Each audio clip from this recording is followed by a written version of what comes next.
Welcome to today's motivational masterclass. Now, I want you to picture this. You swimming in an ocean, really enjoying your time, having loads of fun. And before you know it, you look towards the shore and you've drifted far away from the shore. And as you've drifted, you feel pretty confident because you can swim. You're a strong enough swimmer. You've got the skills. You can get back into shore. But as you start swimming, you realize the current's taking you out. You're being pulled and pulled and pulled. And the more you try and swim towards shore, the harder it becomes and you start getting really tired. But someone on the shore has been alerted and they've seen that you are in possible trouble. So you just stop. You put your arms up and you start waving for help and you start treading water. Treading, treading, treading until somebody comes to rescue you and take you back to shore. By the time you get to shore, you feel relieved, but incredibly exhausted. Now, I don't know if that's ever happened to you. I hope not. But that is such a good analogy for us in our kids' life coaching practices. So often we get so swept up in enjoying what we're doing that we forget that we don't have to do it alone, number one. And number two, we forget that sometimes all the peripherals sweep us out to sea. And when we want to get back on track to the things that we really enjoy doing, which is coaching children, by the time we get there, we are fully exhausted. So whilst this little exercise out at sea and in your coaching practice may leave you feeling very fit, because treading water leaves you feeling fit, but it also can lead to exhaustion. So this session is really about what you can do when you find yourself so swept up in the day-to-day busyness of your kids' life coaching practice that you forget that shore break, the anchor that holds you down.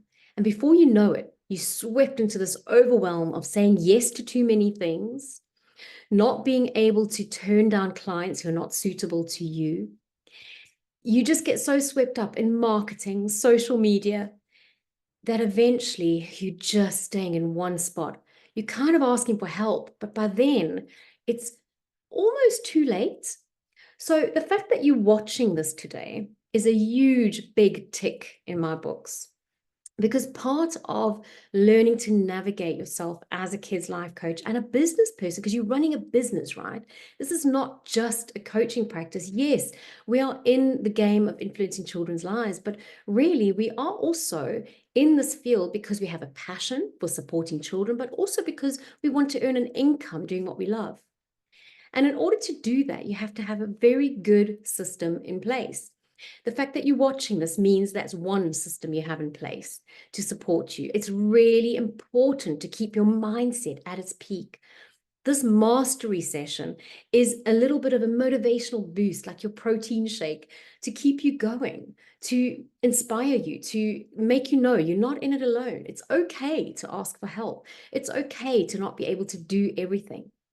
But what's not okay is when you get swept out and swept into a bundle of busyness in your kids' life coaching practice that you actually forget the fundamentals of what it is we actually coach kids. We do not want children simply treading water and surviving. That's not what we're about. We don't want them even getting to that place. We need young people to discern their environment, to have a look for threats, immediate and in the future, and to analyze them in a way that they can keep themselves safe. And the same goes for you in your kids' life coaching practice. It's really important to keep yourself safe by taking care of yourself, by having downtime. I mean, the 7 key ingredients, I do not need to convert the converted. You know this stuff. So I want you to think today, where is it that you're treading water?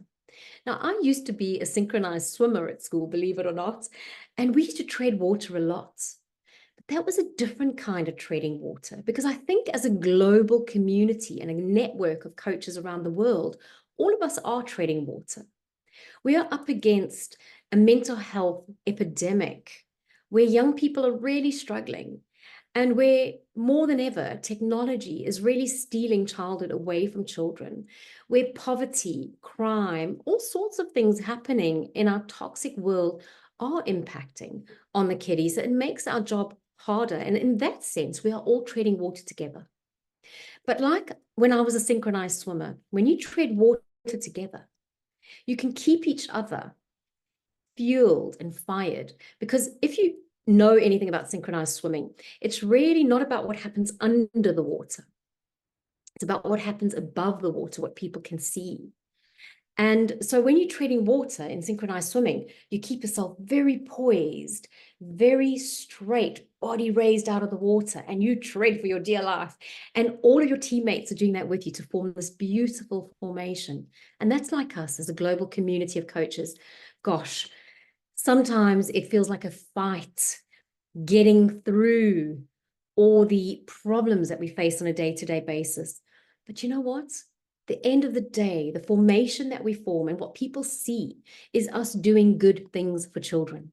So today, I want to say to you, if as a kid's life coach, you're treading water for dear life, and you feel like there's no way out, please reach out. We have a community membership where you can be supported and you can fill that cup, maybe put on that life jacket for a bit, maybe float around for a bit and just learn from others. Let people help you. Ask questions. The other thing I wanted to say is, remember, there will be times in your life where treading water is essential. It does happen where sometimes life does get busy, throws you curveball after curveball. That's life, right? And that's one of the things we coach kids to appreciate, is that life is about curveballs. And treading water is a good thing because it does make you fit and it builds your resilience. So treading water is equivalent to human resilience. And the more we practice that, the easier it becomes to sustain ourselves. But you can only do it for so long. You can't do it forever. It's not sustainable. So if you find that you're treading water as a kid's life coach, how are you going to serve your little coachees? How are you going to show up as your best version of yourself, feeling exhausted to the core? So my message to you today is, treading water's okay. It makes you fit, but you don't have to do it alone. Ask for help, get support, take some downtime, just breathe, rest, stay on the shore for a bit if you have to, take time off work if you need to recharge. I know from personal experience what treading water for too long did to me. It can lead to burnout. And I have so many novice coaches saying to me after they've done our training, Zelna, we should have listened to you. When my kids' life coaching practice got busy, oh my goodness, I was really treading water and I forgot about all those important things, those 7 key ingredients: the eating, the sleeping, the exercise, the positive leisure time, the education, communication, support. Those went out the window. And you are human. As a coach, I'm human. And we sometimes do forget the fundamentals of what we're doing. You have to walk the walk and talk the talk as a kid's life coach. You cannot fake it till you make it. You cannot just hold your head above water like a synchronized swimmer and pretend all is well, because it's only going to hold you there for so long. And that is why our kids' life coach training, it is quite grueling. So if you are a student and you're listening to this, sorry, I'm preparing you for the business world. That's what business is. You need to be tough. You need to be resilient. You need to show independence. You need to show that you're willing to put in what it takes to get your business from A to Z and to support your community.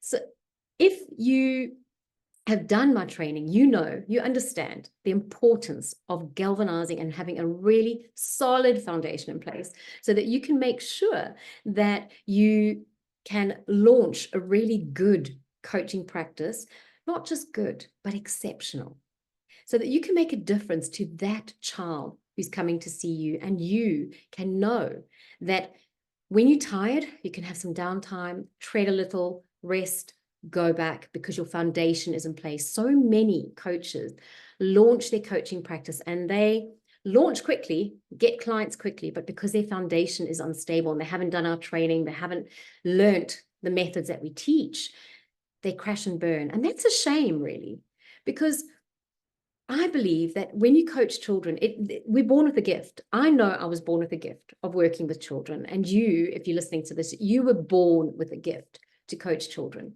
And I really, truly believe that for us to share that gift unselfishly, we have to selfishly take care of ourselves. So I wish you well. Keep on shining your light, being that beacon, being that lighthouse, so that when children are treading water, they know where to go. You can be that one to hold their hand, keep them sustained, and give them the toolkit until they can take their next step on to dry land.